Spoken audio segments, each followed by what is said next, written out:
Yes, Lakay, makalipas na ang halos 3 linggo na walang tigil na operasyon ng Oplan Tukhang ng Philippine National Police, umaabot na ngayon sa mahigit 200 drug suspect ang napapatay, bunsod ng pinaigting na kampanya kontra illegal na droga sa bansa.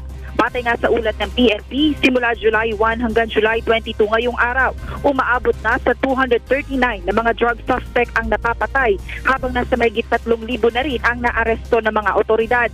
Nasa mahigit 120,000 naman na mga drug user at tulak ng illegal na droga ang voluntaryo na sukuko sa mga pulis bilang pakikiisa sa kampanya ng pamahalaan at sa pagnanais na rin ng mga ito na makapagbagong buhay. Aabot naman sa mahigit 60,000 mga kabahayan sa buong bansa ang nabisita na ng mga pulis sa layuning masugpo ang droga sa loob ng 3 hanggang 6 na buwan, sang-ayon yan sa direktiba ni Pangulong Rodrigo Duterte. Sa monitoring ng PNP, lumalabas na ang Zamboanga Peninsula o Region 9 ang may pinakamataas na performance rate sa bilang ng mga bahay na nabisita na ng PNP, habang ang ARMM naman ang may pinakakaunti.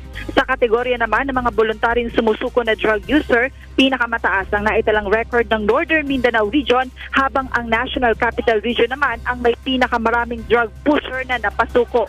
Ipinagmalaki naman ng PNP na malaki ang naging ambag ng Oplan Tukhang sa pagpababa ng crime rate sa ilang lugar sa bansa.